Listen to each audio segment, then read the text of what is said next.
very delicate subject, but we should put everything out there and let the people decide it. I mean, the White House and the White House team are privy to facts that I don't know. I mean, this isn't my lane. I haven't been involved in that. But I agree with the sentiment that we need to put it out there. And Señores, sin duda alguna, Donald Trump está rodeado. No solo por la justicia, no solo por sus escándalos, sino porque cada vez más gente dentro de su propio círculo lo está abandonando. La base MAGA completamente furiosa, una guerra civil dentro de su propio partido republicano, y ahora pues el último traidor es nada menos que el presidente de la Cámara, Mike Johnson. Así, señores, bueno, para muchos conocido como MAGA Mike, tal y como lo llama la prensa conservadora, le acaba de dar la espalda a Trump indirectamente con una declaración que lo deja completamente expuesto. Hablamos del escándalo más oscuro que se arrastra desde hace años, el caso Epstein. Vamos a analizar todo esto, señores, porque puede ser el principio del fin para Trump y por qué es que sus propios aliados están empezando a sacrificarlo para salvarse. Pues bueno, todo esto empieza luego de la primera votación en la Cámara de Representantes, ¿no? Para poder liberar los archivos del caso Epstein. ¿Qué fue lo que sucedió? Los republicanos bloquearon la publicación de los archivos, pero el daño ya estaba hecho. Entonces fue cuando apareció alguien inesperado, señores, Mike Johnson, el líder republicano, diciendo que todo debería hacerse público. Así es, amigos. Antes de que vayamos a ese momento, primero quiero que escuchemos lo que dijo el congresista Eric Swalwell. I want to tell you something that just happened on the House floor. Republicans are voting against releasing the Epstein files. And you're probably asking, well, how is that the case? Here's what happened. Last night at the Rules Committee, we voted on, or the Rules Committee voted on, what would be in the debate rules for the week. Democrats offered an amendment to release the Epstein files, a part of the legislation that we're voting on this week. Republicans voted against it. So now, to pass their rules package, which would control what bills we pass this week, they have to again vote against the Democrats and what we are suggesting, which is any bill this week should include releasing the Epstein files. So that's on the full floor right now. I just voted. Republicans across the board are voting against releasing the Epstein files. And the question I have is, why? I know why Donald Trump would not want these out there. Elon Musk told us already. I know why Kash Patel and Dan Bongino don't want it out there. They're just going to follow Donald Trump. But House Republicans have the subpoena power. And if they're not willing to use it, Democrats have a lot we can do. Votes like this, but also stay tuned, because I know there's a deep and wide interest in rooting out corruption at all levels. And if Donald Trump and Pam Bondi promised there are files, either they are world-class bullshitters or they are burying files. And we need to know why and who to hold accountable that's helping them bury them. So Democrats have a lot we can do, and obviously in a majority with subpoena power, everything. Sin duda hizo la pregunta clave, la que todo el país se está haciendo. ¿Por qué están los republicanos tan desesperados por ocultar estos archivos? Hay algo distinto esta vez.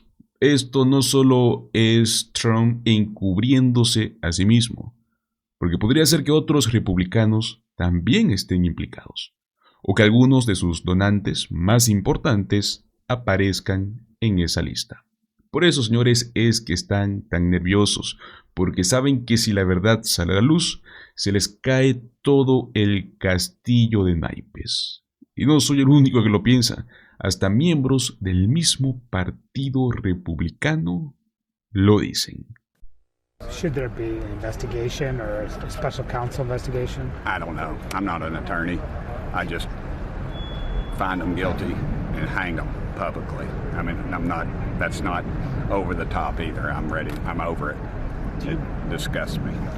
I'm big on clarity and transparency, and you know, that's a good reason people don't trust government, either party. But you don't believe what the Justice Department is saying? I don't know. No, I don't. I don't trust them. Lo más irónico de todo esto es que los mismos republicanos que llevan años diciendo que el gobierno está podrido, que el sistema está armado contra Trump, Ahora nos piden que confiemos en ellos para ocultar la información. Como dijo Charlie Kirk, si Trump acusa al gobierno de haber manipulado los archivos Epstein, entonces, ¿por qué no exige que se liberen todos los documentos para defenderse? La lógica es simple. Si no tienes nada que ocultar, libéralos. Justo ahí aparece Mike Johnson, con una declaración que, amigos, sorprendió hasta los más leales a Trump. That concerns either testifying or testimony for Ghislaine Maxwell, potentially before Congress, or if you would support members like Marjorie Taylor Greene or Anna Paulina Luna on the release of subpoenaing the Epstein documents from the DOJ, whether you would support either of those. Yeah, I haven't talked to Marjorie or Anna about that specific subject, but I'm for transparency. We're intellectually consistent in this. Look, Reagan used to tell us we should trust the American people. I believe in that principle. I know President Trump does as well, and I trust him. I mean, he put together a team of his choosing, and they're doing a great job. It's a very delicate subject, but we should put everything out there and let the people decide it. I mean, the White House and the White House team are privy to facts that I don't know. I mean, this isn't my lane. I haven't been involved in that. But I agree with the sentiment that we need to put it out there. And you know, Pam Bondi, I don't know, when she originally made the statement, I think she was talking about documents, as I understood it, they were on her desk. I don't know that she was specific about a list or whatever, but she needs to come forward and explain that to everybody. I like Pam. I mean, I think she's done a good job. We need the DOJ focusing on the major priorities. So let's get this thing resolved so that they can deal with violent crime and public safety and election integrity and going after Act Blue and the things that the president is most concerned about, as we are. So I'm anxious to get this behind us. Mike Johnson le exige al Departamento de Justicia que libere todos los documentos de Epstein. Así, señores, el mismo Mike Johnson, que ha sido como este defensor extremo de Trump, ahora lo dice. Hay que poner todo sobre la mesa. La gente tiene el derecho a saber la verdad. Y aunque quizás lo esté diciendo por cálculo político, esa frase pone contra las cuerdas al presidente. Porque como mencionó Eric Swalwell, vendrán más votaciones, y si Johnson se mantiene firme, Donald Trump puede quedar completamente aislado. Señores, la presión sobre Trump es tan fuerte que incluso fue cuestionado por lo que dijo su nuera, Lara Trump, quien también pidió más transparencia. Y ahora con Mike Johnson subiendo la apuesta, Donald Trump queda completamente expuesto. Ya no existen excusas, ya no hay lugar donde esconderse. No fue el único momento en el cual Trump recibió golpes en este día, porque también intentó atacar a la congresista Jasmine Crockett, y bueno, escuchen cómo ella respondió. Does it look like you're fighting for life when you cut 17 million people off of their health care? It does not. Does it look like you're fighting for life when you're kicking people in this country? I want to be clear, we're talking about the United States, in this country, off of food assistance? No, ma'am. Okay. All right. Well, this hearing supposedly is being about radical leftists and whatnot. So I do have some questions about that. But before I get there, I am tripping about how much we are loving on Viktor Orban here in the United States. Well, and I shouldn't say we, them, how much they are loving on Viktor Orban. I have an interesting article that I would like to enter into the record as a UC. Without objection. Okay, thank you. Hungary's Orban demonstrates Thanks for the tap. how to dismantle democracy. Some of the interesting things that are said in here. Number one, Trump went further in 2 months than Orban could in 15 years. This year, faced with an increasingly unified opposition in parliament that has rallied behind a charismatic lawyer and politician, Orban's attacks on media, civil society, and freedom Without of objection. assembly have gained momentum. This is part of my words. Okay. Yeah, my time is still going. In addition to that, there is mention that Orban focused on ridding Hungary of any institution capable of checking his power. Sounds something like Donald Trump, does it not? I wouldn't necessarily speculate on what the two presidents are doing. Don't speculate. I'm gonna tell you, it sounds like Donald Trump. Now, while we are talking about taxpayer dollars, let me tell you, and Donald Trump agreed with me at some point in time about this particular one. I have another UC. Elon Musk gets $8 million a day from taxpayers. Without objection. Thank you so much. Listen, if we want to start talking about who's donating to who and who's getting money, last time I checked, Elon Musk did close to $300 million to get him into office, and it seems like there was a direct payment right back to him. I get that it's not a not-for-profit, but at the same time, it is federal dollars. And you know what? Earlier, someone mentioned these hellholes, talking about the cities, right? Talking about cities being hellholes.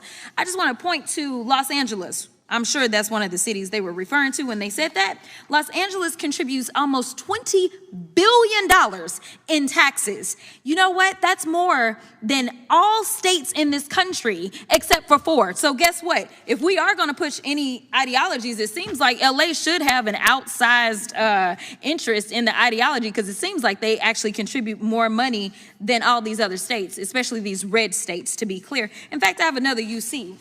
Without objection. All right, blue states are bailing out red states.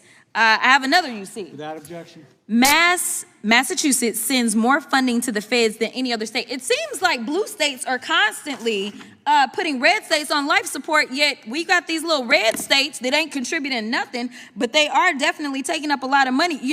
It is interesting because the governor in California, I don't know if you caught this, but Governor Newsom was talking about just holding on to his dollars, because California is what they call a donor state, meaning that they actually contribute more than they take from the federal government. And then you can go down south to states like Louisiana, who are broke, and so they need California to pay in. So it is so interesting that we are so concerned about whether or not we are pushing certain ideologies. But let me talk about some of these. I've got a few questions. We're going to play a game called Radical or Restorative. Radical or Restorative, a nonprofit that provides shelter and legal aid to human trafficking survivors. Restorative. A DOJ-funded program that mentors at-risk youth to prevent gang violence. Restorative. A grant-funded organization that helps women fleeing domestic abuse with housing and trauma support. Restorative. A USAID program that works to shut down scam compounds trafficking people in Southeast Asia. Restorative. A faith-based nonprofit helping migrant children reunite safely with family. Restorative. A community group receiving DOJ funds to reduce gun violence in cities. Restorative. And the final one is a global initiative that prevents trafficking and keeps people from being forced into labor or sold into exploitation. Restorative. Thank you. ¿Qué nivel, señores? Se necesita más energía, ¿no? De parte de los demócratas. No solo para defenderse, sino también para poner en evidencia la hipocresía y la traición que define al trumpismo. Miren, algunos dicen que ya basta, ¿no?, de hablar del caso Epstein, que ya es suficiente, que hay otros temas más importantes. Y claro, los hay. Pero este escándalo es el lente perfecto para poder entender lo que representa Trump, que son mentiras constantes, traición a su base, encubrimiento de crímenes, y ahora el miedo a que todo eso salga a la luz. Señores, este caso está revelando lo que siempre fue Trump. Un hombre dispuesto a vender a cualquiera, incluso a sus aliados, con tal de salvarse. Pero ahora sus propios aliados están empezando a venderlo a él.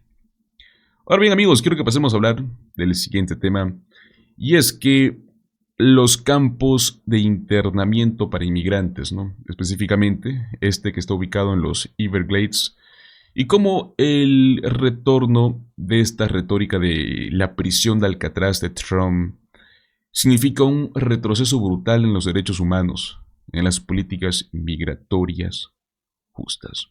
Pues Donald Trump ya no puede ocultar el campo de internamiento que está en ese lugar. Y mientras, demócratas presionan para realizar inspecciones. Vamos a ver un fragmento de esta entrevista con el congresista demócrata Maxwell Frost, el cual pues fue uno de los demócratas que visitó uno de esos centros y salió horrorizado. This weekend, the Miami Herald managed to get a list of prisoners who are already being held in this Everglades prison camp or who are slated for transfer into it. Of the number of people that they found on this list, the Herald found that a huge proportion of them have no criminal convictions at all or any pending charges. in the United States. They keep saying it's the worst of the worst, but these are people with no criminal convictions and no pending charges. As the Everglades immigration prison has sprung up and filled up, elected Democratic lawmakers have been pushing hard too. They've tried to get inside to perform their oversight duties, to see what the conditions inside are like so they can tell the country what's going on there. They're not letting this place become a secret black site. A week and a half ago, it was state-level lawmakers, Florida Democrats. They were turned away at the site, so they filed a lawsuit to be allowed to get in. Before their suit could play out in court, the state ultimately invited those lawmakers in. On Saturday, 5 members of Congress and around 20 state lawmakers, Democrats and Republicans, got what Democrats are calling a sanitized tour of the site. According to Florida Congressman Maxwell Frost, who was among the Democratic members of Congress to tour the facility, these legislators were not allowed to speak directly with any of the prisoners. They were not allowed to see the medical facilities on site. Even so, what they did see sounds difficult to forget. People are being held in cages. These cages hold 32 people per cage. There are 3 toilets in each cage for the group of 32 people, and their drinking water comes from the toilet. There's a little spigot on top of the toilet, and that's where they drink their water. It's Congressman Frost joins us now live. Sir, thank you very much for being with us tonight. It's a pleasure to have you here. Thanks for having me. Let's talk big picture here for a second. Why is it important to you that you get in there, for you as an elected official to see for yourself the conditions in there and for you to describe them to the public? Well, number one, it's important because I'm one of the only people that's able to go inside that facility, walk outside of it, and deliver the truth. Say exactly what I saw and exactly what's going on. You know, when I went in and we were standing at that door, looking at the cages, looking at the hundreds of men in there, I saw myself in those cages. I saw people who were my age, people who looked exactly like me. And I thought when we were walking out of those doors of the internment camp, I thought, I'm one of the only people that looks like me and that's my age that's going to actually walk out of this place without being deported, or without being a staff member that's not allowed to really talk about what's going on in there. That's why it's so important for members of Congress to conduct oversight on these facilities. And we were some of the first people to go in there with a notebook, with a pen. I had pictures. I have a full notebook full of questions that I was looking to get answered, pictures of my constituents, information about their stories. And I'm going to be back. You know, we originally planned this as an unannounced tour. Somehow they found out about it and they ended up inviting us on the same day and time we were going to show up anyway. But we got to be clear. I don't need Ron DeSantis's permission. I don't need anybody's permission to pull up to an immigration detention center and do my job, which is to go in and conduct oversight and tell the public about what's going on. In terms of this facility, you use the term internment camp, and I saw your colleague, Debbie Wasserman Schultz, use that same phrase. Obviously, that's very evocative language with history in this country that is difficult for a lot of people. Talk about why you think that term is appropriate. I've been struggling with that myself, just as a broadcaster, in terms of how to talk about these things. I mean, in technical terms, if you've got a facility that's holding people indefinitely and there's no legal process to get in there and there's no legal process to get out, that is traditionally called a concentration camp or an internment camp. And I wonder about your specificity in using that language. Well, I sure as hell am not going to use what they're calling it. You know, what they're calling it is to make light of the situation. What they're calling it is to make it a giggle or something you can sell merch on. And so I encourage people, don't call it what they're calling it, you know, and everyone's using different language, different names. You know, I'm going with internment or even prison, detention center, because this isn't even a detention center, right? The thing people have to realize too is when an immigrant is being detained, they're being detained because they're going through the legal process of deportation.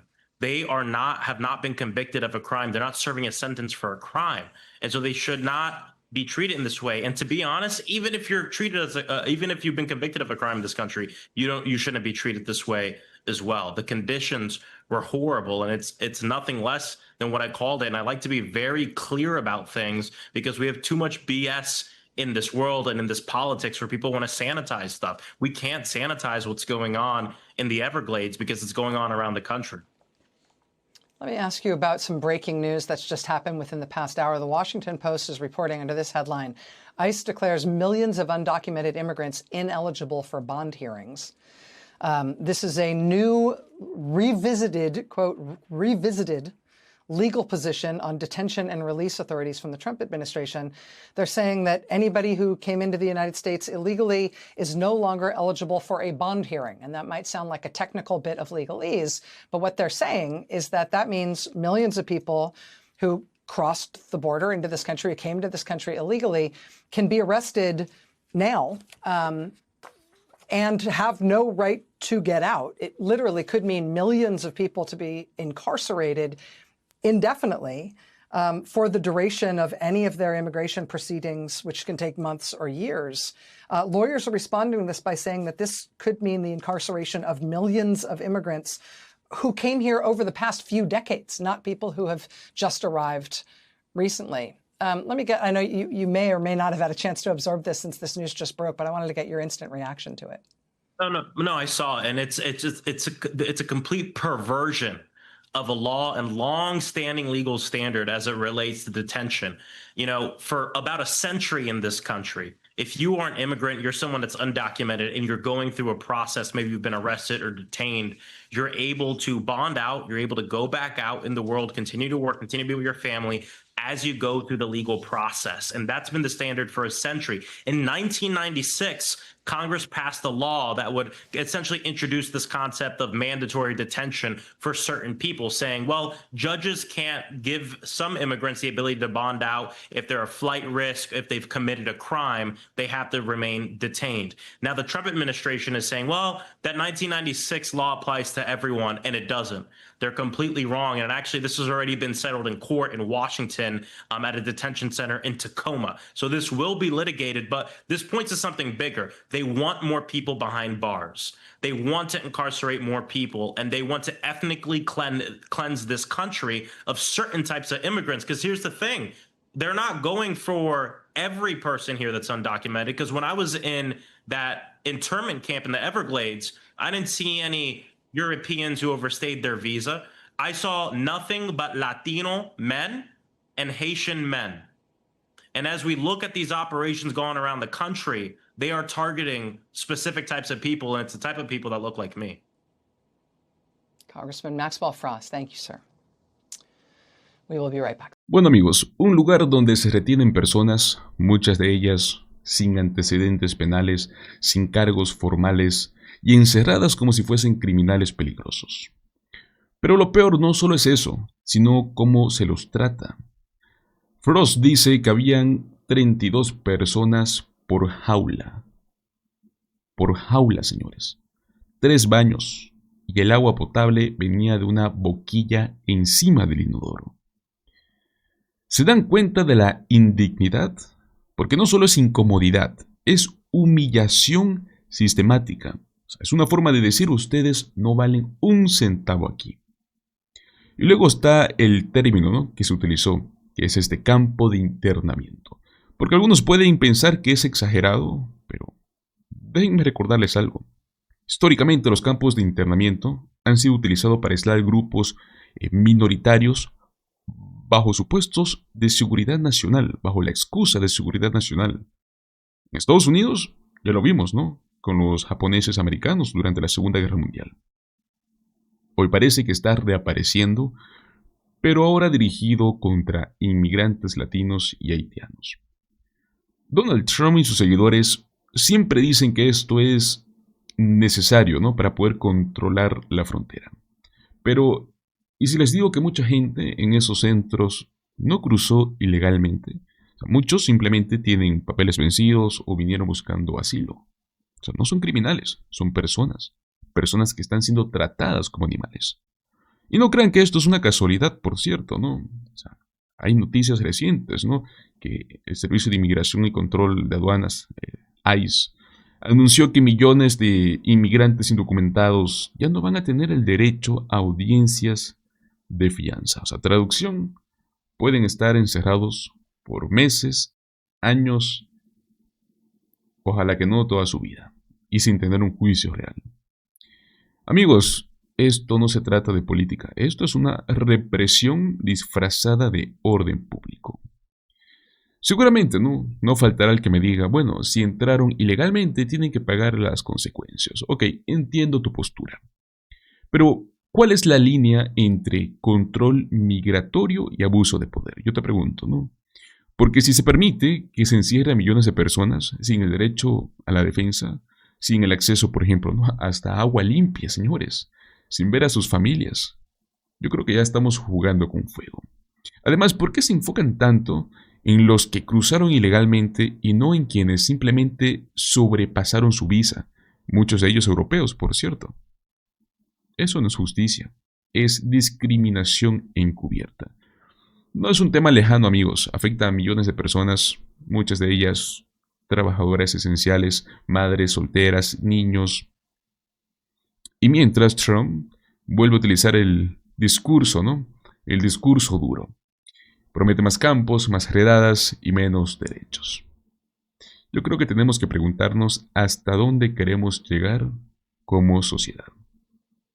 Pues bueno, yo les pregunto a ustedes, ¿qué opinan sobre esto? ¿Creen que Trump va demasiado lejos con su política migratoria? ¿O creen que es realmente necesario endurecerlas hasta este punto?